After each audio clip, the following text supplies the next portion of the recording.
오늘 느헤미야 강의 33번째 시간으로 9장 32절로 37절 말씀을 통해 공의와 진실하심 찬양해야 할 이유입니다 라는 제목으로 말씀을 전하며 33번째 시간에 주시는 은혜를 오늘 함께 받고자 합니다. 예수아를 비롯한 대표 레위 사람들이 9장 5절로부터 31절에서 우리가 하나님 여호와를 송축해야 할 이유가 이렇다라는 내용으로 기도하며 하나님께서 과거 이스라엘 백성들에게 행하신 역사를 회고하면서 모든 순간순간 크신 은혜를 베풀으셨을 뿐 아니라 크게 범죄한 이스라엘 백성들에 대해서 끝까지 긍휼을 잊지 않으시고 긍휼을 베푸신 하나님을 찬양하였습니다. 그것이 9장 5절로 31절까지의 내용이었음을 우리는 지난 시간까지 살펴보았습니다. 오늘 본문인 32절로 37절까지는 포로 귀환에서 돌아와서 약 100년이 지난 지금 이스라엘 백성들의 현재 처한 형편을 말하면서 또한 미래를 모색하며 하나님의 긍휼을 구하는 회개의 기도가 담긴 내용입니다. 우리가 느헤미야 9장을 여러 차례 살펴본 것처럼 느헤미야 9장은 과거부터 현재까지 이스라엘의 밝은 역사가 아닌 암울했던 어두운 역사를 회고한 내용이었습니다. 이제 마지막으로 이들은 과거의 아픈 역사를 회고하면서 미래를 생각하며 회개하며 하나님의 긍휼을 구하고 있습니다. 이것이 오늘 9장을 마무리하는 내용입니다. 오늘 본문 32절을 보겠습니다. 우리 하나님이여 광대하시고 능하시고 두려우시며 언약과 인자하심을 지키시는 하나님이여 우리와 우리 왕들과 방백들과 제사장들과 선지자들과 조상들과 주의 모든 백성이 아수르 왕들 때부터, 아수르는 즉 아시리아를 말합니다. 아시리아 왕들 때부터 이 말입니다. 북이스라엘을 멸망시키고 또 남유다를 침공했던 그 디글랏 빌레셋, 살만에셀, 사네림 등을 가리킵니다. 이 아수르 왕들은 아수르 왕들 때부터 오늘까지 당한 모든 환난을 이제 작게 여기지 마옵소서. 이스라엘 백성들이 하나님께 지속적으로 불순종의 죄를 행함으로 고난의 징계를 받았습니다. 조상들과 현재 저들이 받고 있는 고난들을 이들은 하나님께서 작게 여기지 말아줄 것을 강구하고 있습니다. 이스라엘의 역사를 보면 이스라엘 백성에게 본격적으로 큰 환난이 닥치기 시작한 때는 메소포타미아 지역의 강자로 부상했던 아수르가 세력을 키우기 위해서 주변 나라들을 침공하면서 아울러 북이스라엘을 멸망시키고 남유다까지 침공하여 큰 피해를 주었을 때부터였습니다. 이스라엘 백성이 당한 환난은 아수르에만 국한되지 않았습니다. 아수르를 패망시키고 다시 메소포타미아의 새로운 강자로 부상하게 된 바벨론의 침공에 의해서 남유다가 거듭거듭 고난을 당하기까지 하였습니다. 바벨론에 의해서 세 차례 침공을 받은 남유다도 결국 북이스라엘처럼 패망하고 백성들은 바벨론의 포로로 끌려가는 참혹한 고통을 겪게 되었습니다. 남북 이스라엘이 아수르와 바벨론에게 침공을 받으며 패망을 당하고 포로로 끌려가서 다시 귀환할 때까지 이 기간은 약 200년간의 기간이었습니다. 이스라엘 역사에서 이 기간은 이스라엘 백성들이 고통스러운 삶을 산 가장 큰 고난을 겪은 시기라 말할 수 있습니다. 이뿐 아니라 이들이 고국으로 귀환하고 나서도 성전을 재건할 때와 성벽을 재건할 때 얼마나 주변 대적들의 공격을 받으며 큰 아픔을 당하였는지 모릅니다. 뿐만 아니라 그 땅에 한재가 들어 어렵고 힘든 삶에서 더 어려움은 가중되는 고난을 겪어왔습니다. 레위인들이 이 기도를 드리는 현재에 이르기까지 이스라엘 백성들은 여전히 페르시아의 압제로부터 자유하지 못한 상태에 있었습니다. 그래서 예수아를 비롯한 레위인들이 이러한 과거의 자신들의 역사로부터 지금 현재까지 자신들의 형편을 돌아보면서 비록 자신들의 조상들이 하나님께 범죄하여 지금까지 징계를 받으며 그러한 가운데서도 하나님의 크신 긍휼하심으로 완전히 멸망당하지는 않았지만 그럼에도 불구하고 이스라엘 백성이 이제까지 불순종의 대가로 받는 고통이 있었는데 그 고통을 작게 여기지 말아달라며 이스라엘 백성이 당하는 고난을 한마디로 말해서 하나님 굽여 살펴주실 것을 하나님께 간절히 요청했던 기도였습니다.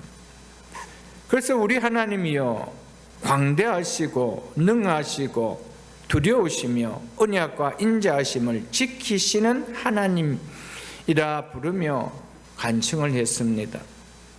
하나님은 우리와 언약을 맺으신 우리 이스라엘의 하나님이시며 우리는 당신의 언약 백성임을 고백하며 간청을 했던 것이었습니다. 이처럼 레위인들은 하나님과 이스라엘 사이의 특별한 관계성을 고백하면 우리가 당한 고난을 살펴주실 것을 간청했습니다. 우리가 하나님 앞에 고난을 당하는 일이 있을 때 우리는 하나님과 우리 사이의 관계성을 잊어버리면 안 됩니다. 그 관계성을 하나님 앞에 고백하면서 내가 당하고 있는 이 고난을 하나님 작게 여겨지지 말아달라는 그런 간청의 기도가 우리에게도 필요할 줄 압니다. 이 기도 속에는 자신들의 회개함이 담겨 있기 때문입니다. 그냥 단순하게 하나님 나의 이 고난을 하나님 기억하시고 작게 여기지 말아 주옵소서, 굽어 살펴주시옵소서 이 기도가 아니었습니다. 자신들의 죄를 고백합니다. 우리가 하나님 앞에 죄를 범하였습니다 라고까지 이제 보면 이야기합니다. 자신의 죄를 먼저 하나님 앞에 고백하고 굽어 살펴주실 것을 기도했다는 사실을 우리는 기억해야 됩니다. 33절을 보겠습니다. 그러나 우리가 당한 모든 일에 주는 공의로우시니 왜냐하면 접속사 들어갑니다. 왜냐하면 우리는 악을 행하여 싸우나 주께서는 진실하게 행하였음이니이다. 즉 행하였었기 때문입니다 라고 말하고 있습니다. 백성을 대표한 레위인들은 아수르 왕의 때로부터 오늘날까지 당한 모든 환난을 작게 여기지 말라 달라며 이 백성이 당하는 고난을 굽어 살펴주실 것을 하나님께 간절히 간청하지만 그럼에도 이 백성이 지금까지 당한 고난이 하나님의 공의에 입각한 너무나 당연한 결과라는 것을 고백하고 있습니다. 내가 너무 억울합니다가 아니고 너무나 하나님의 공의로우심 앞에 우리가 당한 고난은 너무나 당연한 것이었습니다 라고 고백을 한 것이었습니다. 즉 이스라엘 백성들에 대해서 취하신 하나님의 모든 조치가 정당한 의로운 일이었음을 인정하는 고백이었던 것이었습니다.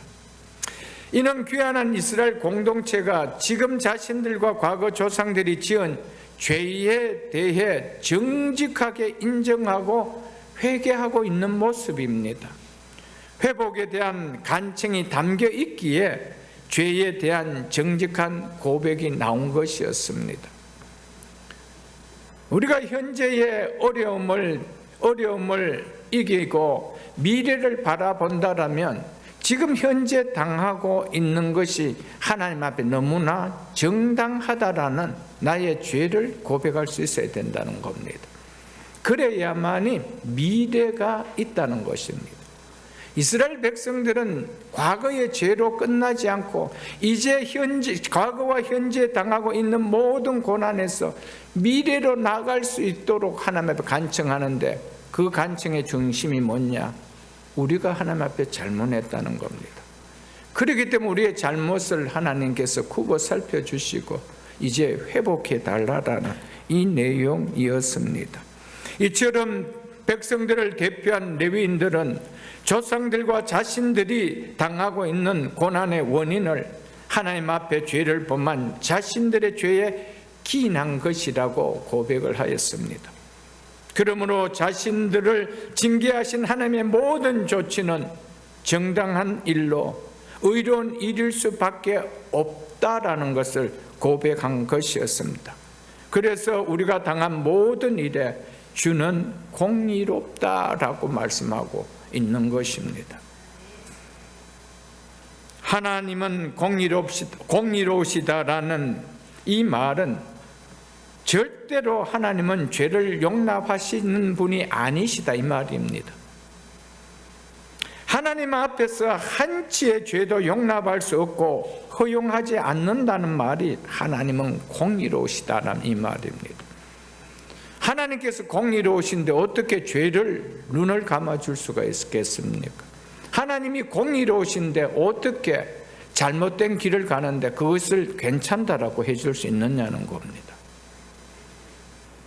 우리는 하나님을 믿되 하나님이 어떤 분이신지 하나님의 속성을 우리가 알지 못하면 하나님은 그냥 막연한, 그냥 좋으신 하나님, 이렇게만 생각하고 있다는 것입니다. 이사야 51장 6절을 한번 보겠습니다. 너희는 하늘로 눈을 들어 그 아래의 땅을 살피라. 하늘이 연기같이 사라지고 땅이 옷같이 휘어지며 거기에 사는 자들이 하루살이같이 죽으려니와. 이 사실 여러분 받아들입니까? 우리는 언젠가는 하루살이같이 사라집니다. 아니, 이 땅의 모든 사람들이 다 그렇습니다. 그런데 나의 구원은 영원히 있고 나의 공의는 폐하여지지 아니하리라. 아멘. 하나님의 말씀입니다. 이 땅의 모든 사람은 사라지고 이 땅의 창조 세계는 사라지지만은 나의 구원은 영원히 있다는 겁니다. 구원받은 백성은 결코 소멸되지 않는다는 겁니다. 그리고 하나님의 공의는 폐하여지지 않는다는 겁니다. 하나님은 죄는 죄로 반드시 갚으신다는 말씀입니다. 그 뒤에는 다니엘서 9장 13절로 14절도 보겠습니다. 모세의 율법에 기록된 대로 이 모든 재앙이 이미 우리에게 내려사오나 우리는 우리의 죄악을 떠나고 주의 진리를 깨달아 우리의 하나님 여호와의 얼굴을 기쁘게 하지 아니하였나이다. 이 말씀은 한마디로 이스라엘 백성들은 징계를 당하고도 징계를 불러온 자신들의 죄를 회개하지 않았다는 이 말입니다. 회개가 하나님을 기쁘시게 하는 일임을 우리는 알아야 됩니다. 그래서 회개를 하지 않았기 때문에 우리 하나님 여호와의 얼굴을 기쁘게 하지 않았다는 것입니다. 우리는 하나님을 기쁘시게 하려면 죄를 품으면 안 됩니다. 설령 죄를 범하였다 하더라도 그 죄를 회개하지 않고 품고 있으면 하나님 절대로 기뻐하지 않는다는 것입니다. 이 이스라엘 모습이 이랬다는 것이죠. 그래서 14절 보십시오. 그러므로 여호와께서 이 재앙을 간직하여 두셨다가 우리에게 내리게 하셨사오니. 하나님께서 이스라엘 백성들로 회개의 기회를 주시기 위하여 징계를 보내었을 뿐인데 저들은 회개하기를 거부하고 완고한 모습을 계속 나타냈다는 것이죠. 그래서 간직해 둔 재앙을 그들 위에 부으셨다는 것입니다. 그래서 보십시오. 왜냐하면이라는 접속사가 들어갑니다. 왜냐하면 우리 하나님 여호와께서 행하시는 모든 일이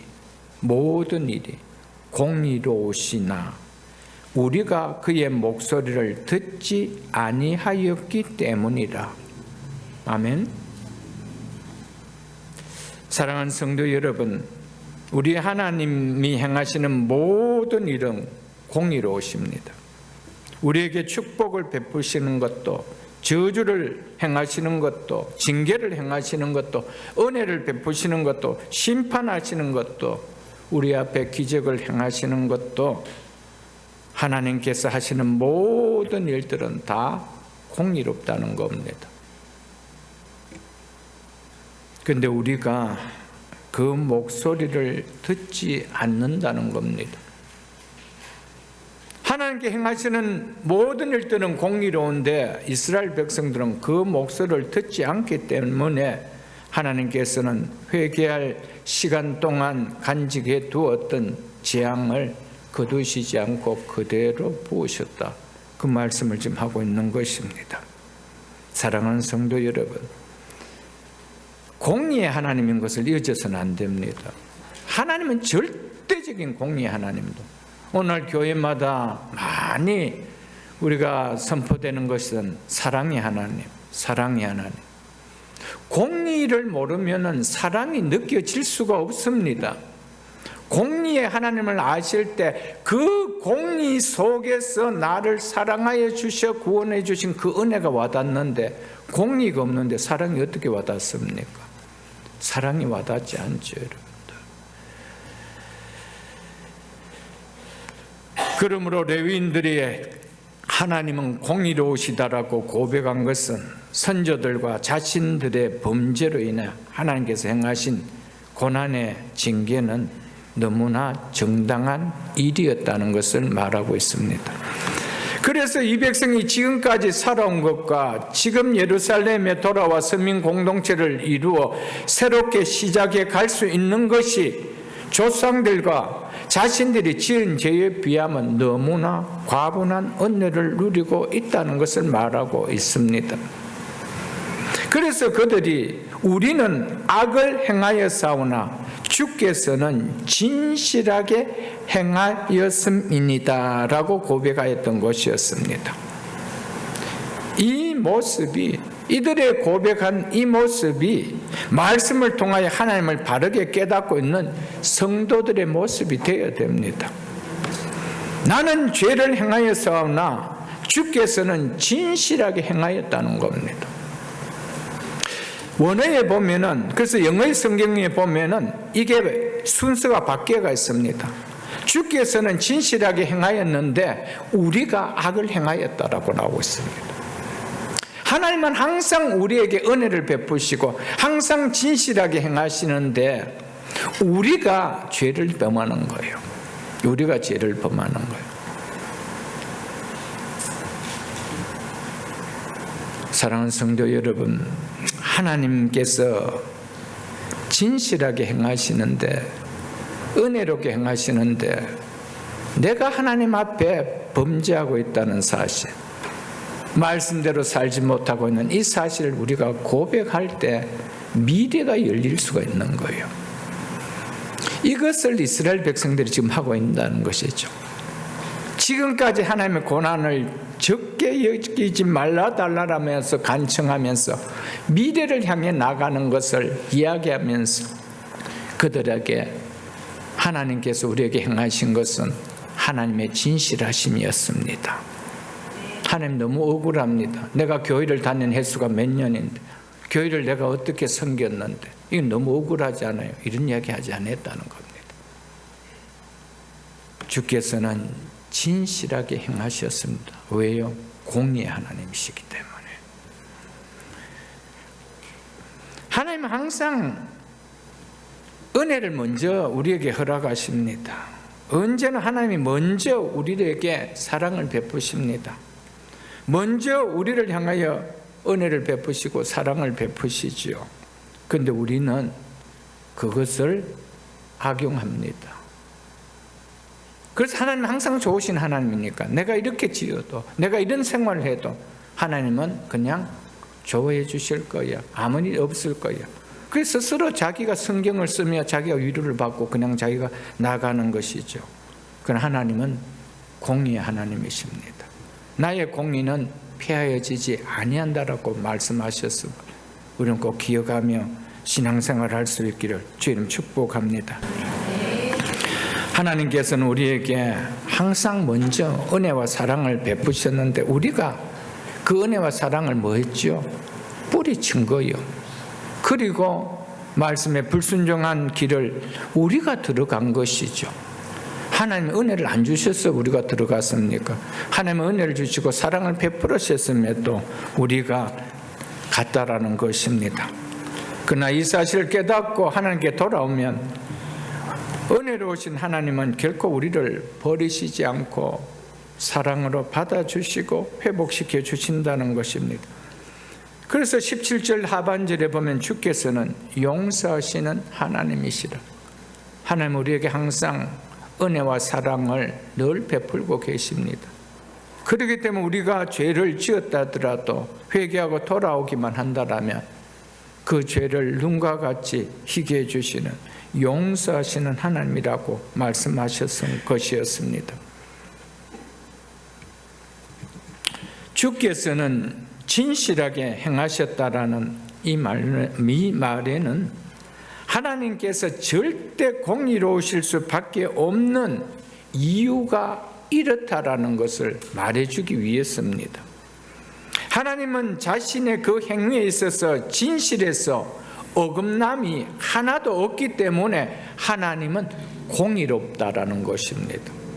하나님께서 행하시는 그 하나님의 행위에 있어서 진실해서 어긋나는 것이 하나도 있다라면 하나님은 공의로운 하나님이 되실 수가 없습니다. 하나님 당신 자신께서 나는 공의로운 하나님이다, 내 공의는 펴질 수 있다라고 말하실 수 있는 분이 아니라는 겁니다. 하나님의 진실하심과 하나님의 공의로우심은 하나님의 대표적인 속성이기 때문에 이 둘은 나눠질 수가 없는 관계입니다. 하나님은 진실하신 분이시기에 공의로우신 분이며 또한 공의로우신 분이시기에 진실하신 분이라는 겁니다. 이 둘은 불가분의 관계입니다. 나눠질 수 없는 관계라는 것이죠. 하나님께서 진실하시고 공의로우시지 않으시다면 결코 당신께서 하신 말씀이 성취되어질 수가 없습니다. 그러므로 말씀의 성취는 하나님의 진실하심과 공의로우심의 증거라는 것을 말씀해 주고 있습니다. 하나님 항상 진실하게 행하십니다. 항상 공의롭게 행해야 한다는 사실은 기억해야 됩니다.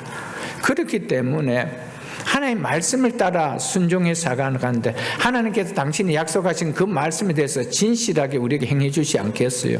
우리가 말씀을 불순종하며 살아가는데 하나님은 진실하게 그 말씀에 불순종하며 삶의 결과를 맺게 하지 않을까요, 여러분들? 하나님이 어떤 분이신지를 우리를 꼭 알고 살아야 됩니다. 내가 성경을 쓰면 안 돼요. 내가 성경을 써갖고 하나님 이런 분이시야 라고 쓰면 안 된다 이 말입니다. 우리는 성경의 하나님을 믿는 거예요. 내가 만든 하나님을 내가 만들어서 믿는 것이 아니라는 말입니다. 그래서 교회에 와서 들어보니까 하나님은 내 생각하고 달라. 그건 뭡니까? 내가 하나님 만든 우상이지요. 내 생각하고 다르대요. 그래서 하나님 뭐라고 했습니까? 내 생각은 너희 생각과 다르며 그랬습니다. 내 길은 너희 길보다 높다라고 이야기했습니다. 하나님의 생각과 하나님의 뜻은 항상 우리의 생각, 우리의 뜻보다 높으신 분입니다. 우리의 생각이 미치지 못하기 때문에 어떤 데는 하나님에 대해서 원망도 나오고 불평도 나오죠. 우리가 하나님의 뜻과 하나님의 생각을 다 안다라면 우리가 그 마음이 나올 수 있겠어요. 그러나 분명한 것은 하나님에게 행하신 일 중에는 진실하지 않는 것이 하나도 없다. 이 사실 우리가 꼭 깨닫고 신앙생활을 할 수가 있어야 된다라는 사실입니다.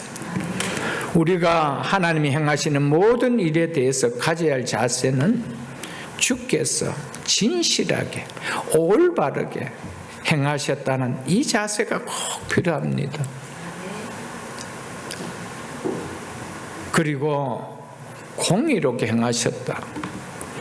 우리가 여기에 우리가 살아가면서 믿음에 시험이 들지 않습니다. 그러나 이 사실을 받아들이지 않으면 하나님이 있었다가 하나님이 없었다가 필요하면 하나님을 믿었다가 필요 없으면 하나님을 던졌다가 우리가 그렇게 할 수 있는 것입니다. 하나님 백성은 하나님께서 행하시는 일이 무엇이든지 그것은 공의로운 것으로 인정할 수 있어야 되고 진실하게 행하신 것임을 우리는 인정할 수가 있어야 됩니다. 이분이 하나님이시기 때문이라는 겁니다. 하나님께서는 성품이 본질적으로 선하신 분이시기 때문에 그분에게는 악이 없습니다. 거짓이 없습니다. 그렇게 하나님은 본질적으로 악을, 거짓을 행할 수가 없는 것입니다. 그렇기 때문에 하나님의 행하신 모든 일은 진실할 수밖에 없다라는 것을 말씀하고 있습니다. 그러므로 하나님께서 하시는 모든 행하신 일은 다 선하신 일이라는 것입니다. 그래서 합력하여 선을 이룬다는 것이죠. 하나님께서 우리가 죄를 지어 우리가 고난을 당하는 유라굴로를 만나는 상황 속에 들어간다 할지라도 하나님은 그것까지도 선이 될 수 있도록 행하시는 분입니다. 왜냐하면 하나님 당신 자신이 선하시기 때문입니다. 하나님이 선하시기 때문에 우리가 그런 고난에 들어갈 수 있도록 허용하시는 겁니다. 그것이 고난당하는 것이 너에게는 잠시 어려울지 모르겠지만 네 인생 전체에서는 그것이 유익하기 때문에 하나님은 그걸 선하게 행하신다는 것입니다. 우리 생각에는 뭐죠? 왜 나에게 이런 어려움이 와? 왜 이런 힘듦이 와? 왜 겹친데 엎치고 또 이런 어려움이 닥쳐? 하나님 원망할 때가 있죠. 왜 하나님께서 우리의 어려움 상황 속에 또 어려움을 주실까요? 그것이 이게 유익하다는 거예요. 하나님 한 번도 우리에게 선하지 않는 행동을 하신 일이 없습니다. 우리가 선하지 못한 행위를 통하여 하나님께서는 선하신 행동을 우리에게 주시는데도 우리는 죄인이기 때문에 여전히 뭐죠? 와임이 그럽니다.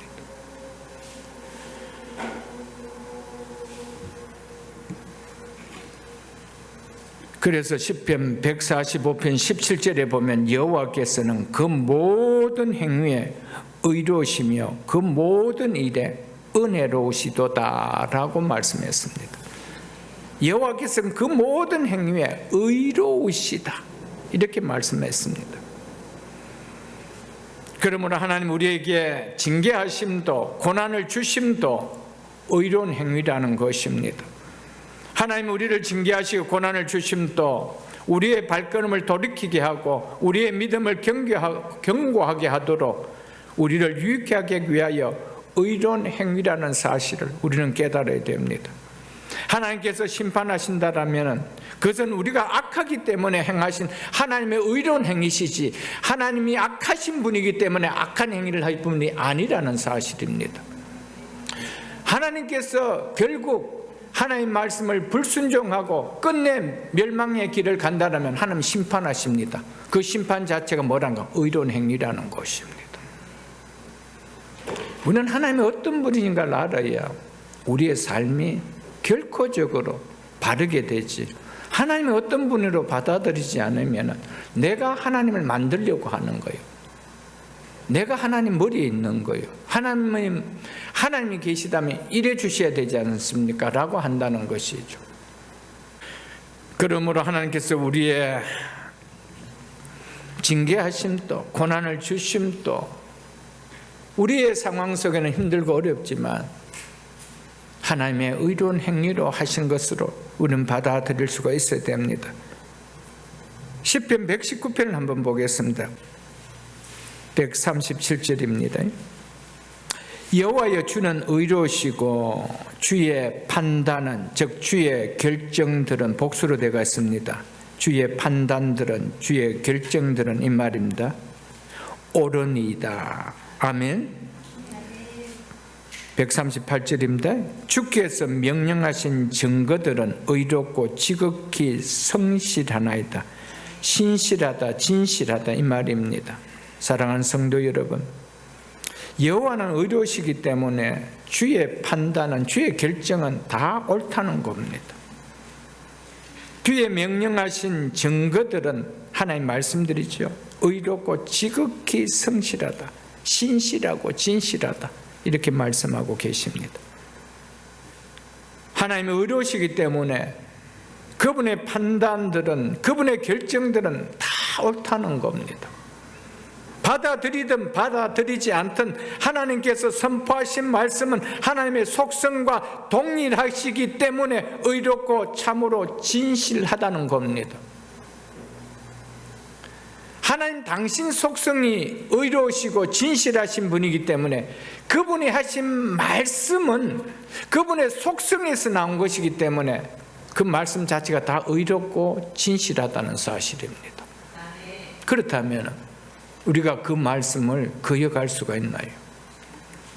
하나님이 어떤 분이신 것을 받아들이지 않기 때문에 하나님의 말씀도 내 입맛에 맞춰 받아들이는 거예요. 우리가 음식을 편식해서 먹는 것처럼 하나님의 말씀도 내 필요에 의하면 아멘이고 불편하면 노멘이고 그렇게 나오는 것이죠. 하나님의 말씀은 하나님 당신 자체가 속성이 의로우신 분이고 진실하신 분이기 때문에 그분이 하신 말씀은 그분의 속성에서 나오셨기 때문에 다 의롭다는 거예요. 아멘. 다 진실하다라는 것을, 이것을 우리에게 말씀해 주고 있습니다. 이것을 믿는 자리에까지 가는 것이 신앙입니다. 그렇지 않으면 하나님을 우상으로 섬깁니다. 내 필요에 의해서, 내 유익을 위해서 그것만 말씀으로 받아들이겠다는 것이죠.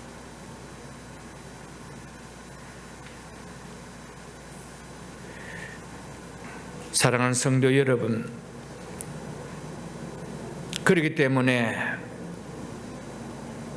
하나님의 말씀은 다 의롭고 진실하다라는 이 진리를 믿는다라면 우리의 삶과 미래를 어디에 의탁하며 갈까요? 절대로 변경될 수 없는 의롭고 진실하신 그분의 말씀에 의지하고 아니 갈 수가 없는 거예요. 그 결과는 진실과 의로움을 드러내게 된다는 것이죠. 그것을 거역할 때는 그 거역에 봉한 하나님의 말씀의 진실함을 드러낸다는 겁니다. 이것이 하나님의 말씀입니다. 우리는 하나님의 말씀을 가벼이 들으면 안 됩니다. 하나님 말씀만이 말씀이 우리를 지켜주고요, 말씀이 우리를 보호해주는 거예요. 하나님 말씀을 진실하게 받을 수 있기를 주 이름으로 축복합니다. 그래서 시편 119편 그 밑에 있는 143절로 144절에 보면 이렇게 말씀하고 있습니다. 환난과 우환이 내게 미쳤으나 주의 계명은 나의 즐거움이니이다. 이렇게 말씀하고 있습니다. 이 시편 119편의 저자가 여호와여 주는 의로우시고 주의 판단들은, 주의 결정들은 다 옳다라고 했을 때 이 고백을 하던 그 상황 속에 이 시편의 저자가 어떤 상황이었다는 겁니까? 우환과 환난이 내게 미치고 있는 상황 속에서 이런 고백이 나왔다는 겁니다. 내 삶 속에 룰루랄루 할 수 있을 만큼 장밋빛 인생과 같은 상황 속에서 주는 의로우시고 주의 결정들은 옳으니라고 고백한 것이 아니었다 이 말입니다. 어떤 상황 속에서요? 환난과 우환이 내게 미쳤을 그 당시에. 그럼에도 불구하고 주의 계명은 나의 즐거움이니이다. 아멘. 왜요? 이 말씀만이 나를 소생시키는 진실된 말씀, 의로운 말씀이기 때문에. 그래서 144절 그 밑에 보십시오. 주의 증거들은 영원히 의로우시니 나로 하여금 깨닫게 하사 살게 하소서. 아멘. 이 사실을 하나님 나 깨닫게 하여 주옵소서. 주의 증거들은 영원히 의롭다라는 것은 내가 고난을 당하고 내가 우환을 당하고 내가 어려움을 당한다 하더라도 하나님의 의로심은 정당한 거라는 것입니다. 내가 잘못해서 하나님이 행하신 일이기에 하나님이 행하신 것은 정당하다는 거예요. 주의 증거들은 영원히 의로우시다. 하나님의 말씀대로 나타난 것밖에 아니라는 겁니다. 우리는 이 사실을 깨달아야 되죠. 그래서 이스라엘 백성들이 뭐라고 했습니까? 주께서는 진실하게 행하셨으나 우리가 악을 행하였다는 거예요. 내가 진실하게 행하는데 하나님이 악을 행하신 것은 없습니다. 그러면 그분 하나님이 아니시죠. 하나님은 의로우시고 거룩하신 분에게 악이 존재할 수가 없는 분이요, 거짓이 존재할 수가 없는 분이요. 그래서 우리를 돌아보라는 거예요. 근데 우리는 안 돌아보고 하나님 살아계시면 왜 그러느냐고 자꾸 하나님을 컴플레인 하는 거예요. 오늘 말씀을 통하여 누굴 돌아보라는 겁니까? 우리를 돌아보라는 거예요. 나를 돌아보라는 거예요. 하나님을 원망하지 말고 나를 돌아보라는 거예요. 그러면서 우리에게 가져야 될 믿음이 뭐라는 겁니까? 주의 말씀은 영원히 의로우시니다. 그 말씀대로 나타났을 뿐입니다.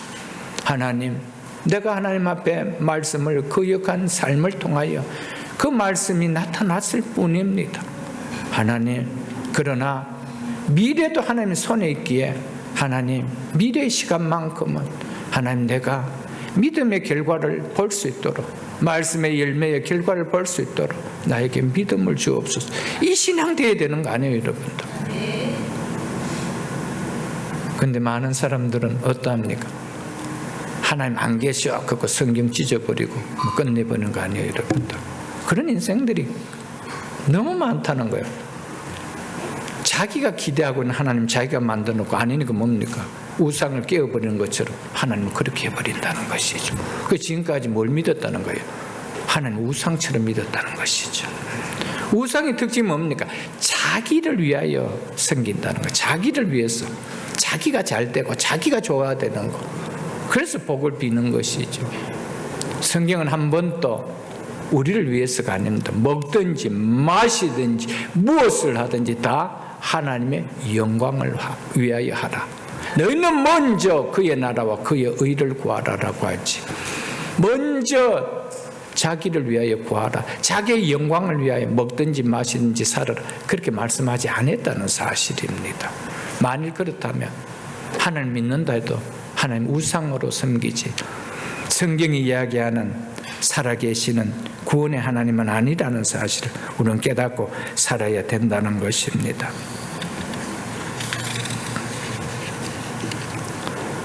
이 시편 저자는 고통을 당하는 힘든 상황 속에서, 불평과 원망이 나오기 쉬운 이런 고난의 상황 속에서 하나님은 진실하다, 하나님은 의로우시다라고 고백이 나왔던 것이었습니다. 이것이 하나님에 대한 전적인 신뢰를 보이는 믿음인 줄 압니다. 믿음은 하나님의 절대적인 신실함, 절대적인 의로우심을 내가 인정하는 것, 그것이 믿음이라는 사실을 우리는 기억할 수 있기를 주의 이름으로 축복합니다. 우리가 살아가는 이 세상은 너무 불합리하게 보이는 일들이 너무 많습니다. 의를 행하지만 고난을 당하고 정직하게 살아가지만은 결과는 거짓과 부정으로 살아가는 이들이 더 혜택을 누리며 살아가는 것처럼 보일 때가 너무 많습니다. 그래서 하나님이 의로우시다라며 왜 의로운 자가 고난을 받고 불의한 자가 형통할 수 있느냐라는 이런 의문이 들 때가 참으로 많습니다. 특별히 이번 탄핵 사태를 보면서 어찌 이럴 수가 있느냐, 어떻게 세상에 이럴 수가 있느냐, 우리 이런 생각이 안 들어갑니까? 이런 분노가 안 일어날 수가 있겠습니까? 어떻게 이게 정당한 판결일 수가 있느냐라는 생각이 아니 들 수가 있겠어요, 여러분들.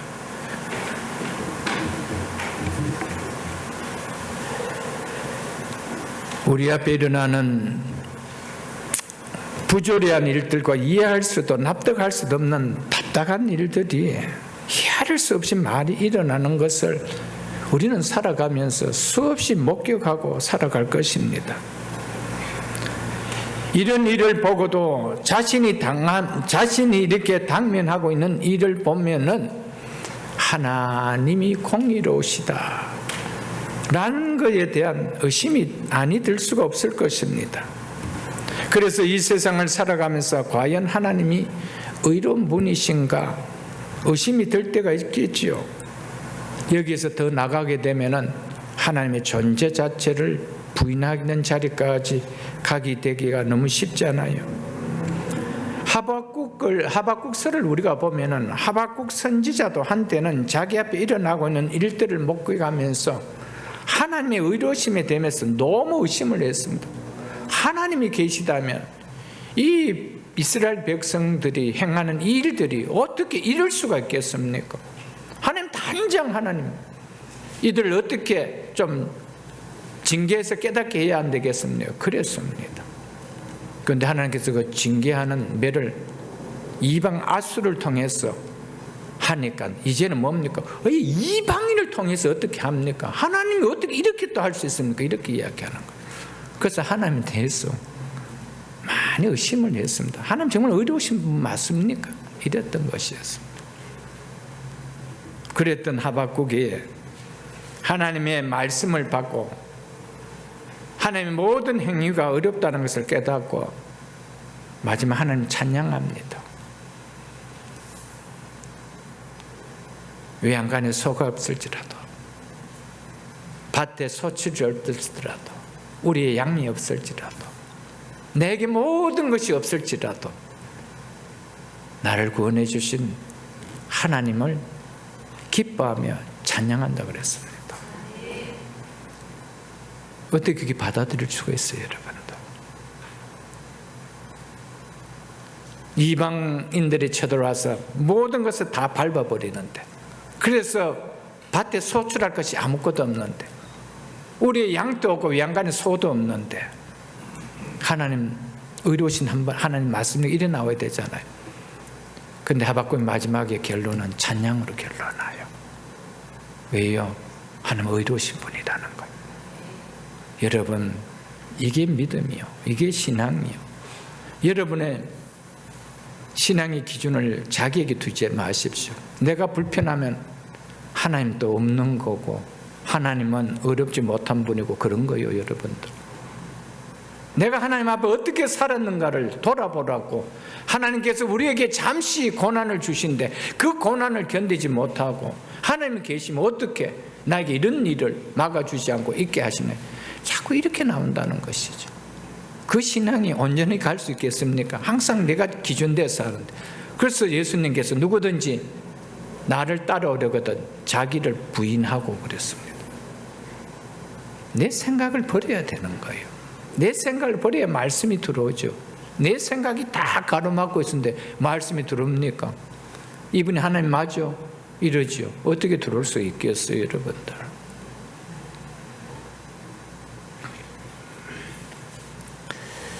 우리도 오늘 본문 말씀과 시편 말씀을 보면서 이해되지 않고 납득되지 않는 답답한 일을 만나게 된다 해도 하나님의 공의로우신가 진실하심을 의심하며 원망이 일어나는 믿음이 되지 말아야 합니다. 오히려 더 적극적으로 하나님의 의로우신가 진실하심을 고백하며 의로우신 하나님의 말씀을 나의 즐거움으로 붙들고 살아가는 신앙이 될 수 있기를 축복합니다. 이것이 성도에 합당한 신앙의 자세인 줄 압니다. 우리가 설령 살아가면서 하나님의 의로우심을 의심할 만한 상황을 만난데도 본문 33절에 우리가 당한 모든 일에 주는 공의로우시니 우리는 악을 행하여 싸우나 주께서는 진실하게 행하였음이니다는 이 말씀을 마음에 담는 믿음이 될 수 있기를 다시 한번 주의 이름으로 축복합니다. 본문 34절로 35절을 보겠습니다. 우리의 왕들과 방백들과 제사장들과 조상들이 주의 율법을 지키지 아니하며 주의 명령과 주께서 그들에게 경계하신 말씀을 순종하지 아니하고 그들이 그의 나라와 주께서 그들에게 베푸신 큰 복과 자기 앞에 주신 넓고 기름진 땅을 누리면서 주를 섬기지 아니하며 악행을 그치지 아니하였으므로. 34절로 35절은 33절의 하반절에서 우리는 악을 행하였다라고 한 이 말씀에 대한 설명에 해당되는 말씀입니다. 먼저 34절에 보면 레위인들은 우리 조상들이 주의 율법을 지키지 아니하며 주의 명령과 주의 악을 순종치 아니하였다는 겁니다. 그것이 뭐였다는 겁니까? 우리가 악을 행하였다 이 말입니다. 사랑하는 성도 여러분, 우리가 말씀을 지키지 않고 주의 말씀에 불순종하고 있는 것을 악으로 여기십니까? 그것을 악한 일로 여겨지십니까? 그냥 그렇지 그게 큰 대수야, 그게 그런 문제야, 이래 여겨지십니까? 이스라엘 백성들은 우리가 악을 행하였나이다 이렇게 했습니다. 여기에 미래가 있는 거예요. 내가 하나님 앞에 말씀 앞에 불순종하는 삶을 악으로 여기지 않는다라면 미래가 있겠어요, 여러분들? 우리에게 준비하고 있는 것은 뭡니까? 징계밖에 하나님께서 보관하고 있지 않다라고 이야기하고 있잖아요.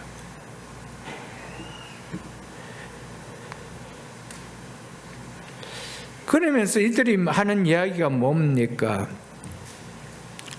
우리 조상들이 주의 율법을 지키지 아니하며 주의 명령과 주의 말씀을 순종하지 아니하였다라고 그렇게 말하지 아니하고 우리 왕들로부터 시작해서 방백들과 제사장들과 그리고 조상들, 즉 일반 백성들까지 언급하면서 우리 조상, 우리 왕들로부터 일반 백성까지 다 주의 말씀을 지키지 않고 순종하지 아니었다라고 고백하고 있습니다. 두리뭉실하게 이야기하지 않았습니다. 우리가 기도할 때 하나님, 우리가 이것을 떠나서 하나님, 우리 남편으로부터 우리의 막내까지 하나님 앞에 다 범죄하였습니다. 죄를 지었습니다. 하나님 말씀을 떠나 살고 있습니다. 좀 이런 고백이 우리가 있어야 하지 않겠어요, 여러분들? 이들이 이렇게 말하는 것은 과거 이스라엘 백성들이 범죄 행위가 전 역사를 통하여 한 특정 신분만 아니라 모든 계층을 망라하여 이루어진 총체적 범죄였다. 이걸 강조하고 있는 거예요. 그래서 왕들로부터, 우리의 왕들로부터 조상들, 즉 우리 일반 백성들까지 다 율법을 지키지 않고 주의 명령과 주의 말씀을 순종하지 아니했다라고 말씀하고 있습니다. 사랑하는 성도 여러분, 내가 신앙생활 잘한다고 내 자녀들이 신앙생활 잘하지 못하는 것에 대해서는 아무렇지는 않습니까, 여러분들? 동일하게 하나님, 내가 범죄하나이다. 우리의 자녀들이 믿음 생활 잘하는 못하는 것을 내가 품을 수가 있어요. 그것을 내어놓으면서 하나 기도할 수 있어야 된다는 것이죠. 내가 잘하고 있으니까, 내만 잘하고 있으니까 그게 아니었다는 거예요. 레위인들은 하나님 앞에 지금 누구의 죄를 걷고 없나요? 이 민족, 이 백성들이 죄를 안고 나옵니다. 자기 죄를 아니에요. 거기까지 이제 자기들도 포함될 수가 있겠죠. 사랑하는 성도 여러분, 우리의 신앙들이 좀 더 깊어지고 더 넓어진다라면 회복되는 시각도 더 넓어지고 깊어질 줄 믿습니다. 34절에 보면 이스라엘 백성들이 하나님 징계로 환난을 당하게 된 원인이 뭐라고 말하고 있습니까? 주의 율법을 지키지 않은 것과 주의 명령과 주의 말씀을 순종하지 않은 것 때문이었다라고 고백하고 있습니다. 이는 자신들의 죄악에 대해 그들이 뭐 했다는 것입니까? 정확하게 바르게 깨달았다 이 말입니다. 전에는 그것을 전혀 죄로 여기지 못했습니다. 그것을 하나님 앞에 잘못된 악으로 여기지 않았다는 겁니다. 그런데 이것 때문에 우리가 하나님 앞에 하나님 징계로 환난을 당하고 있다라고 정확하게 원인을 깨달았다는 것이죠. 바르게 깨달았다는 말은 이에 대한 진실하게 회개 또한 있다는 말이거든요.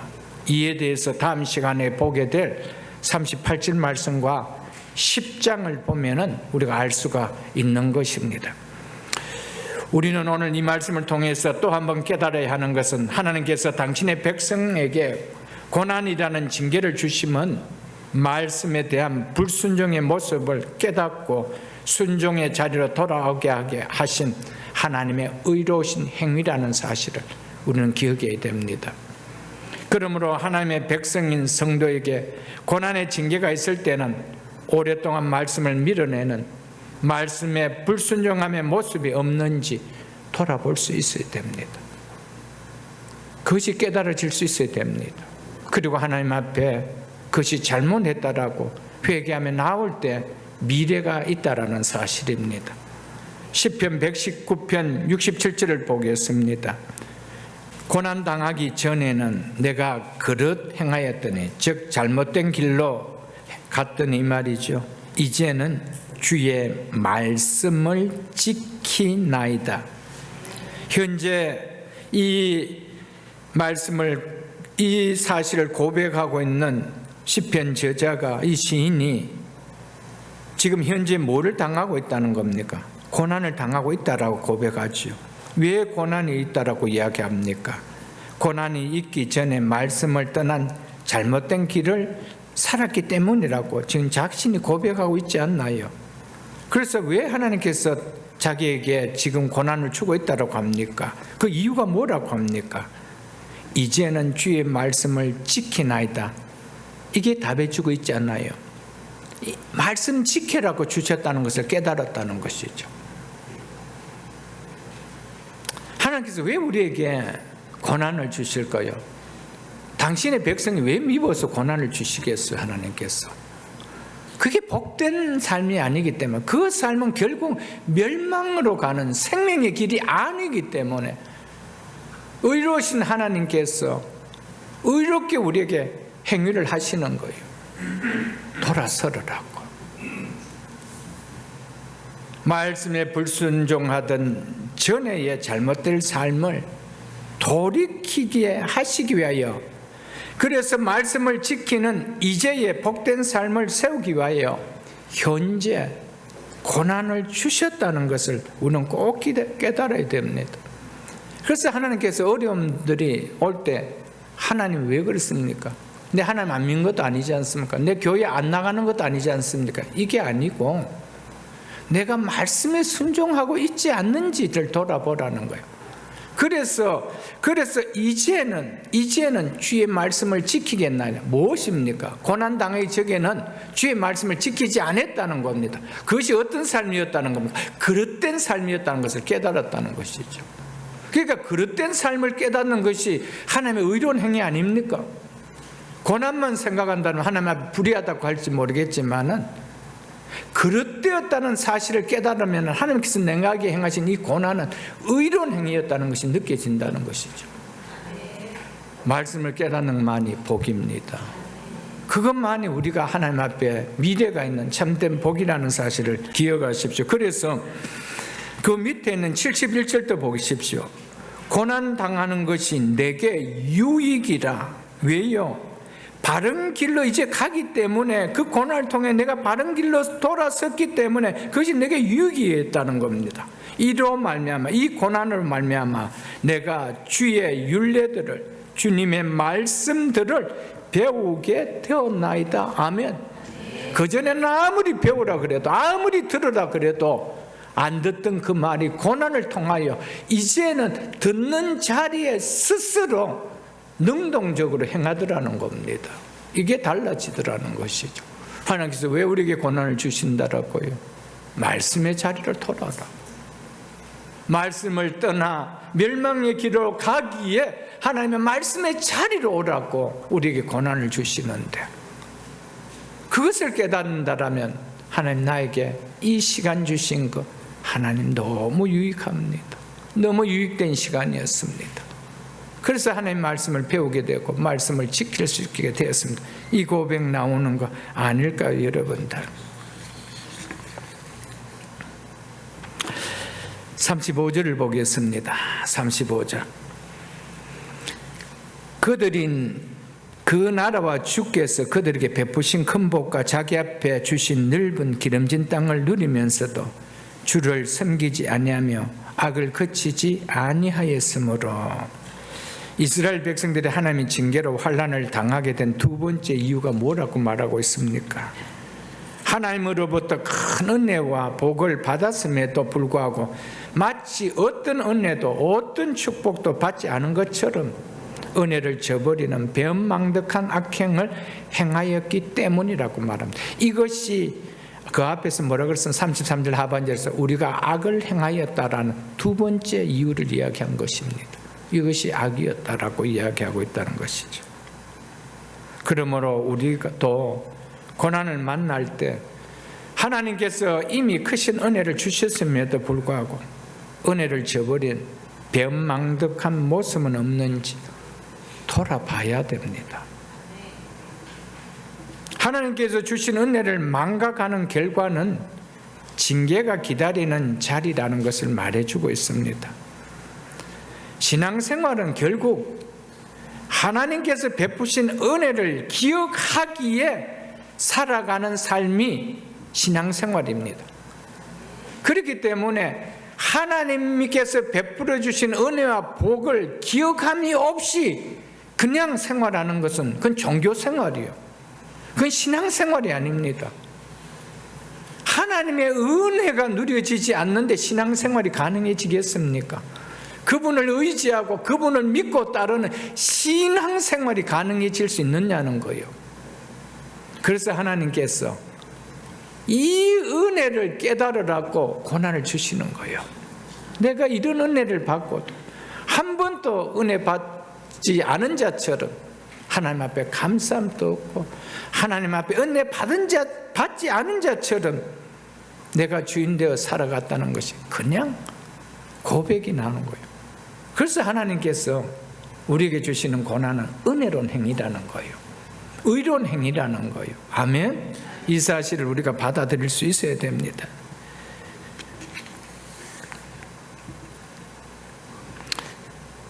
사랑하는 성도 여러분, 하나님께서 여러분과 저를 위하여 행하신 일을 우리가 잊을 수 있습니까? 잊을 만한 은혜입니까? 잊어도 괜찮은 은혜고 축복이었습니까? 기억이 안 날 수 있는 은혜를 하나님께서 베풀어 주시고 내가 너에게 준 은혜를 기억하라고 그러신 분이 계십니까? 어제 새벽 기도회 때도 보았지만 하나님께서 우리에게 행하신 일을 하나님의 기적이라고 하셨습니다. 그의 기적을 우리에게 기억하게 하셨다라고 말씀하셨습니다. 하나님께서 우리에게 행하신 일을 하나님의 기적이라고 하는데 그 기적을 어떻게 우리가 잊을 수가 있습니까? 하나님 우리에게 기적을 베풀어 주셨는데 그런 기적을 베풀어 주신 은혜와 복을 주셨는데 그런데 어떤 은혜도 어떤 축복도 받은 자 아닌 것처럼 그렇게 살아간다라면 그게 어떻게 신앙생활이 되어질 수가 있겠어요, 여러분들? 자기의 원함을 이루려고 하는 그냥 종교생활이겠죠. 우리를 영원한 죄의 형벌에서 구원하시기 위하여 하나님께서는 하나밖에 없는 사랑하는 독생자 아들을 우리와 같은 피조인간으로 피조인간과 같은 동일한 육신의 몸을 입고 이 땅에 오게 하신 거, 이거 하나님이 행하신 기적 중에 기적입니다. 이 기적을 왜 행하셨습니까? 왜 하나님이 피조물이 되는, 피조물 인간의 몸을 입으시는 그런 기적을 행하셨습니까? 여러분과 저를 구원하시기 위함입니다. 그런 은혜를 우리가 받은 자 아니에요. 그런 축복을 받은 자가 아니에요. 예수님께서 성육을 신하신 그 사건만 생각해도 그 은혜를 내가 어떻게 잊을 수가 있나요, 여러분들? 수 없는 성탄절을 맞이하면서도 우리가 어떻게 하나님의 은혜를 잊고 살아갈 수 있느냐는 거예요, 여러분들. 예수님께서, 하나님께서 사랑한 독생자 예수 그리스도를 이 땅에 보내셔서 십자가에 죽게 하기 위하여 이 땅에 보내주셨습니다. 왜요? 우리가 당해야 될 그 죄의 형벌을 사랑하는 독생자에게 당하게 하시고 우리를 그 죄에서, 그 형벌에서 구원하시기 위하여 하나님께서 사랑하는 독생자 아들을 죽을 수 있는 인간의 몸을 입고 이 땅에 보내주셨다는 겁니다. 이것이 하나님이 행하신 기적 중에 기적이라는 것이죠. 근데 이 은혜를 우리가 받은 자인데, 하나님께서 성육신 하셨다 해도, 하나님께서 인간의 몸으로 이 땅에 오셨다 해도 이것이 전혀 은혜로 와닿잖아요. 왜 오셨대요? 여러분과 저를 구원하시기 위하여, 여러분과 제가 당해야 될 영원한 지옥의 형벌을 그분이 대신 당하기 위하여, 죄가 없인 그분이 나의 죄를 안고 십자가에서 그 고통을 당하셨는데, 그것이 하나님 베풀어 주신 기적 중에 기적이 아니에요. 은혜 중에 은혜이 아니에요. 그런데 아무 은혜도 안 받았대요. 아무 축복도 안 받은 사람같이, 전혀 은혜가 없는 사람같이 생각할 때 하나님은 징계하시는 거예요. 이 은혜 깨달으라고. 내가 어떤 복을 네게 주었는데, 내가 어떤 은혜를 주었는데 돈 좀 안 준다고, 좀 이 땅에서 잘 사는 거 그거 축복 안 해준다고 네가 말씀을 벗어나 그렇게 살 수 있느냐? 그거 깨닫게 하신단 말이에요. 이미 네게 필요한 거, 제일 좋은 거 내가 선물로 은혜를 주지 않았느냐? 이거 깨달으는 거예요. 여러분, 이 은혜 깨달음 없이 신앙생활이 가능하지 않습니다. 보이는 교회 안에서의 교회 생활은 가능할지 모르겠지만은 하나님을 의지하며 그 하나님이 주신 소망을 바라보며 살아가는 신앙생활은 불가능하다 이 말입니다. 어떻게 하나님 주신 은혜 기여감 없는 신앙생활이 되어질 수 있겠어요? 그 입에서 나오는 모든 기도가 뭐겠어요? 하나님 이거 해주세요, 저거 해주세요, 이거 해주세요. 뭡니까? 다 자기 육신을 위한 것이죠. 한 번도 주의 나라와 주의 의를 먼저 그것을 구하라는, 그것을 위하여 한번 기도해 본 적이 있습니까? 그 기도의 수준은 안 믿는 사람이 불상 앞에서 비는 것과 다를 바가 하나도 없는 거예요. 우리의 기도까지도 네 영광이 아니고 내 영광이 되게 하라는 거예요. 아멘. 이게 신앙생활입니다.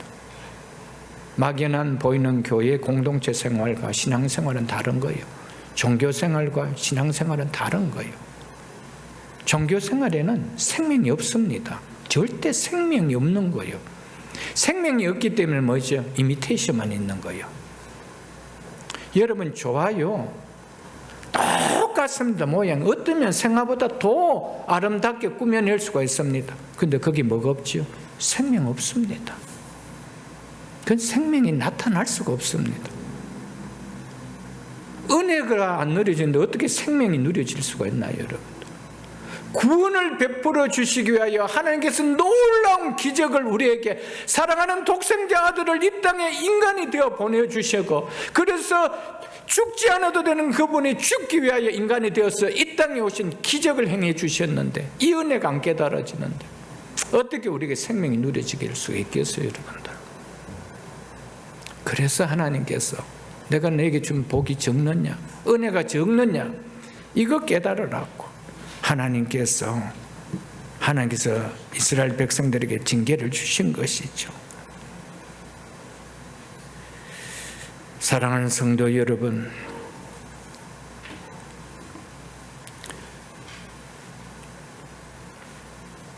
그래서 고난 당하기 전에는 고난 당하는 것이 라고 하지 않았습니까? 고난 당하기 전에는 내가 어떻게 사는지 나도 잘 몰라요. 이게 바른 삶인지 거꾸로 가는 삶이지 나는 살지 몰라요. 그냥 다람쥐 쳇바퀴 도시 오늘 또 일어났으니까 숨 쉬니까 그냥 살아가는 거예요. 이게 바른 길인지 잘못된 길인지 그냥 막연하게 기대하죠. 뭐 열심히 사니까 잘 살면 좋겠다라고 살아가는 것밖에 아니잖아요. 너무 인생에 분명한 그림 없이 살아가지 않나요, 여러분들? 성경은요, 하나님의 속성이 의로우시고 진실되신 분이기 때문에 그분이 하신 말씀은 다 진실된 거예요. 다 의로우신 거예요. 그러니까 그 말씀이 우리의 뭐예요? 우리의 주의 말씀은 내 발의 등이요 내 길에 비친 거예요. 그 말씀밖에 없는 거예요. 우리의 머리를 믿고 살아가지 마세요. 내 힘을 믿고 내 성실을 믿고 살아가지 마십시오. 하나님의 말씀만이 진실하다는 것을 꼭 깨닫고요. 하나님의 말씀을 불순종하는 죄의 결과는 그래서 결코 행복도 평안도 아니고 고난이라는 사실을 우리는 꼭 기억해야 됩니다. 왜요? 진정한 행복, 진정한 평안을 주시기 위해서 하나님 고난을 통하여 유턴하기 위하여 기다리고 있는 것은 고난밖에 아니라는 것입니다. 이 사실을 우리는 깨달아야 되지요. 말씀을 통해 수없이 전하는 말씀을 들으면서도 어깨로 밀어내는 황소처럼 말씀을 밀어내면 육신을 쫓는 세상의 종이 되는 삶을 살아가게 되지요. 그 결과는 공의로우신 하나님께서 그에게 주신 모든 축복을 거두시고 고통의 자리로 함께하는 것밖에 아니라는 것을 오늘 본문을 통하여 우리는 좀 깨달을 수 있어야 합니다. 그래서 예수님께서 누가복음 16장에 하신 부자와 나사렛 비유 보면은 지옥에 간 부자가 천국에 있는 아브라함에게 이렇게 말씀했습니다. 그러면 아버지여 구하노니 나사로를 내 아버지 집에 보내소서. 내 형제 5이 있으니 그들에게 증언하여 그들로 이 고통받는 곳에 오지 않게 하소서. 이렇게 말씀했습니다. 죄의 결과는 고통받는 자리입니다. 그래서 이 고통받는 자리에 오지 않게 하소서 그런 거예요. 죄의 결과는 절대 행복이 아닙니다. 평안이 아니라는 사실입니다. 그래서 요한계시록 20장 10절에도 보면 이 지옥을 가리켜서 세세토록 밤낮 괴로움을 받는 곳이라고 했습니다. 밤낮 고통을 받는 곳이 지옥이라고 성경은 클리어하게 기록하고 있습니다. 누가복음 9장 43절에 보면 예수님께서 이 지옥을 가리켜서 지옥은 지옥 곧 꺼지지 않는 불이 있는 곳이라고 하셨습니다. 그러면서 48절로 49절에서는 거기서는 구더기도 죽지 않고 불도 꺼지지 아니하느니라 사람마다 불로서 소금치듯 함을 받느니라고 하실 정도로 지옥은 끝남이 없는 고통만 있는 곳이라고 말씀하고 있습니다. 이 땅에서도 말씀을 불순종하는 죄의 결과가 고난이 있는 징계의 자리이지만 육신의 생명이 다할 때까지 끝까지 말씀을 밀어내는 불순종의 죄를 범하게 된다면 그 결과가 기다리는 것은 다시 회복할 기회가 주지 않는 오직 고통만이 있는 곳이라고 성경은 말씀하고 있음을 우리는 잊어서는 안 됩니다. 죄의 결과는 말씀의 불순종의 결과는 고통만 있는 곳이다. 그래서 이 고통하는 곳에 오지 않게 하소서. 왜 부자가 그곳에 왔대 그렇습니까? 회개하지 않았기 때문에. 우리 지난 시는 봤지 않습니까? 회개하지 않았기 때문에. 말씀을 밀어냈던 그 회개함, 그게 없었다는 것이죠. 성경은 죄의 결과는 고난이요 고통이라는 것, 이것이 공의의 하나님께서 진실하게 행하시는 것임을 말씀해 주고 있음을 우리는 잊어서는 안 됩니다. 그래서 하나님께서 행하시는 모든 일이 의롭다는 거예요. 선하다는 거예요. 우리를 선한 길로 인도하기 위함이라는 것입니다. 우리의 인생의 진정한 목자 대신 하나님의 음성을 거부하는 그 인생이 만나는 결국이 평안도 행복도 아니요 불행이요 고통인 것을 우리는 알아야 됩니다. 목자를 따라가지 않는 양의 결과가 뭘까요? 하이에나 물리는, 늑대에게 물리는, 아니면 낭떠러지에 빠지는, 구덩이에 빠지는 고통이죠. 그밖에 없습니다. 우리의 삶이 꼭 그렇습니다. 성경은 하나님께서 우리를 축복하시기 위하여 말씀을 주시지, 우리를 고난을 베푸기 위하여, 힘들게 살기 위하여 그렇게 주시는 거 아닙니다. 말씀 안에 들어올 때 진짜 자유하는 거예요. 진짜 평안을 누리는 거예요, 여러분들. 생명의 길로 인도하시는 주님의 음성을 거부하는 인생의 결론이 파멸이요, 멸망이요, 영원한 고통만 있는 둘째 사망이라고 성경이 말씀하고 있음을 우리는 정말 기억해야 됩니다. 이것을 끝내 여러분들 순종하지 않고 황소처럼 밀어내 보십시오. 내게 기다리는 곳은 어딜까요? 부자가 갔던 그곳이 나를 기다리는 곳이요. 성경은 절대적인 진리입니다. 왜요? 하나님 속성 자체가 의로우신 분이고 진실하신 분이기 때문에. 그래서 그분의 하신 말씀 모든 증거들은 다 의로우십니다. 아멘. 마지막으로 36절로 37절을 보겠습니다. 우리가 오늘날 종이 되었는데 곧 주께서 우리 조상들에게 주사 그것의 열매를 먹고 그것의 아름다운 소산을 누리게 하신 땅에서, 이 땅은 가나안 땅입니다. 우리가 종이 되었나이다.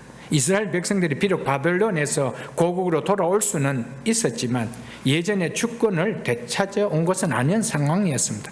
그래서 여전히 페르시아의 통치를 받고 있는 비정복민의 신분 상태에 있었기 때문에 이렇게 표현했습니다. 37절을 보겠습니다. 우리의 죄로 말미암아 이는 과거 조상의 죄뿐 아니라 현재 귀환한 이들의 자신들의 죄 역시 이렇다라고 이야기하고 있는 것을 이야기하고 있죠. 고난의 원인이 무엇 때문이라는 것. 지금 우리가 바벨론에서 귀환해서 돌아왔지만 여전히 고난 상태에 있는 이유가 뭐라는 겁니까? 우리의 죄로 말미암아라고 하고 있죠. 그래서 보십시오. 주께서 우리 위에 세우신 이방 왕들이, 페르시아 왕은 물론이고 사마리아를 포함한 주변 지역의 통치자들을 가리킵니다. 그들이 이 땅에 많은 소산을 얻고 농사를 짓고 거두었지만은 그들에게 이렇게 뭡니까? 조공도 관세도 통행서도 다 세금을 바쳐야 되는 거예요. 또 때로는 뺏어가는 거예요. 그래서 이 백성들이 고통이 컸다라는 것을 이야기하고 있습니다. 그래서 이들이 이 땅에서 많은 소산을 주께서 세우신 왕들이 어떻게 돼요? 얻어갔대요. 그뿐만 아니라 그들이 우리의 몸과 가축을 임의로 관할하오니 우리의 곤란이 심하오니. 바른 성경에는 우리가 큰 고난 가운데 있습니다. 세번역과 공동번역은 우리는 무슨 고역을 치르고 있습니다, 이렇게 번역해 놨습니다. 이처럼 죄의 결과는 뭐래요? 고난이라는 것, 고통이라는 것. 우리의 죄로 말미암습니다라고 결론이 뭡니까? 우리의 곤란이 심하오니. 여러분, 말씀의 불순종의 결론은 절대로 해피가 아닙니다. 형통이 아닙니다. 항상 곤란입니다. 고통이라는 것을 성경은 클리어하게 말씀해 주고 있습니다. 하나님의 은혜로 바벨론 포로 살면서 돌아온 이후에도 여전히 말씀을 밀어내는 죄악이 그치지 않았다는 것을 말씀해 주고 있지요. 그 결과 그 땅에서 우리가 오늘날 종이 되었다고 하죠. 은혜를 누리고 복을 누려야 할 그 땅에서 여전히 종이 되어 살고 있다는 겁니다. 주변의 이방 왕들의 압제를 받고 있다는 것이죠. 과거 종되었던 그런 아픔을 되풀이하고 있다는 것입니다. 땅에서 소산을 얻어도 우리가 다 가지지 못한다는 겁니다. 가축이 있어도 그것이 심지어 우리 것이 되지 못하고 있다는 겁니다. 몸이지만 자기 것이 아니라는 겁니다. 그들이 부르면 노동력으로 달려가야 됩니다. 전쟁을 치면 징병으로 끌려가야 합니다. 이런 곤란과 큰 고통에 여전히 빠지고 있는 상태라고 말하고 있는 것입니다. 왜요? 우리의 죄로 말미암아. 여러분, 죄는 하나님이 그렇게도 싫어하는 겁니다. 이 사실을 십자가를 통해 깨달아야 돼요. 하나님 죄를 관용할 수 있는 거라면 사랑하는 독생자 아들을 십자가에 죽이는 만큼 그 죄를 그렇게 하실 필요가 없습니다. 한 점도 용납할 수 없는 것이 하나님 죄에 대한 겁니다. 그래서 공의로운 하나님이라는 것이죠. 사랑하는 성도 여러분, 오늘 이 말씀을 통하여 우리가 이제 깨달아야 될 것이 뭡니까, 여러분들? 말씀을 밀어내고 구태여 불순종을 보이는 죄의 길로, 그 삶으로 우리가 계속 살아간다면 결국 우리에게 은혜와 복으로 주신 모든 것들을 통하여 평안을 누리게 하는 것이 아니라, 자유를 누리게 하는 삶이 아니라 도리어 그것으로 인하여 평안이 깨어지는 종의 삶이 될 것이다. 이것이 마지막으로 말해주고 있다는 것이죠. 축복으로 주신 가정이 행복해야 되는데 가정 때문에 도리어 매임이 되는 종과 같은 삶이 되어질 수가 있다는 겁니다.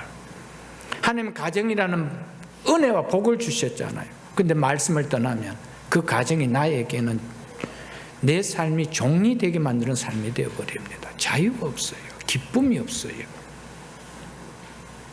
가정의 문을 열고 더하고 싶지를 않아요. 이상하잖아요. 이스라엘 백성들이 그 땅에 살고 싶겠어요? 오늘도 또 쳐들어오고 내일도 쳐들어오고 먹을만 하면 뺏어가고 그러는데, 축복으로 주신 자녀들이 행복이 되어야 되는데 도리어 종과 같이 평안이 없도록 만들어버릴 수가 있습니다. 왜요? 깨달으라고. 우리가 범죄했음으로 말미암아 하나님께 우리에게 주신 이 풍족한 땅에서 우리가 종이 되었습니다. 이 말씀을 영적으로 깊이 깨달을 줄 알아야 돼요. 우리의 주신 사업처, 직장, 일터, 물질, 그것이 행복을 누리지 못하고 평안을 누리지 못하고 그것에 매여 종이 되어가는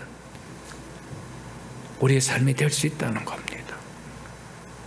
하나님 주신 복으로 누리려면 말씀의 삶을 유턴하는 길밖에 없습니다. 왜냐? 말씀 자체는 영원히 의로우시기 때문에, 말씀은 한치도 없이 진실함을 안 드러낼 수가 없기 때문에 그 말씀을 내가 그 여가 살아간다라고 했고 설마, 말씀에는 설마가 없다는 겁니다. 그렇기 때문에 하루라도 빨리 밀어내는 우리의 옛 습관들을 버리고 말씀 안에 서는 것만이 복된 삶이요, 행복한 삶이요, 평안의 삶인 것을 기억하시고, 그래서 공의와 진실하심이 우리의 삶 가운데 정말 찬양이 되게 하는 이런 신앙이 될 수 있기를 주의 이름으로 축복합니다.